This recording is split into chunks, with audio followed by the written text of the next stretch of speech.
عسلامة.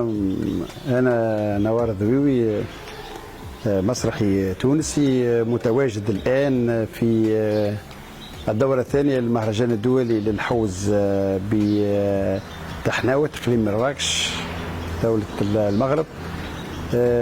موجود باش نأثر ورشة فن، ورشة تحريك الدماء والعرائس، وموجود أيضا لتقديم العرض المسرحي حالة خاصة نص الفنان رياض الزواوي وإخراج نوار الضويوي، توظيف عام صديق أيمن يحيوي، وفي الأداء فدوى عليات، توظيف ركحي رحمة تريكي. كما تعرف انه جل المهرجانات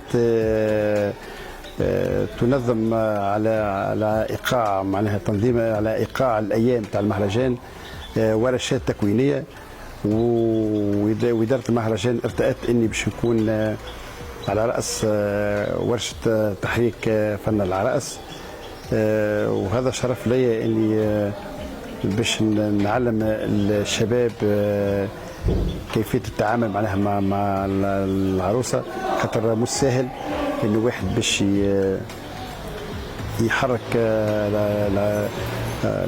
العروسه بالطريقه معناها الصحيحه والمدروسه.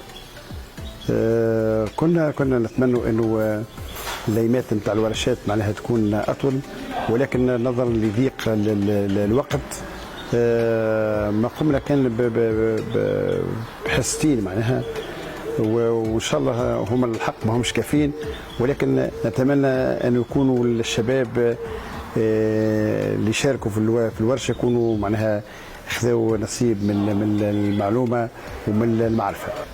من بين المستفيدين من الورشه اللي كانت البارح واليوم، واللي استفدنا منها بزاف الحوايج اللي ما كناش عارفينهم، واللي كانت ما معروفاش سواء في هنايا في المنطقه ولا في المغرب كاع. واستفدنا شحال من حاجه، انواع مثلا ديال تحريك العرائس والتقنيات كيفاش كتحرك، وشحال من حاجه ما كناش عارفينها مع الاستاذ نوار الضويوي التونسي.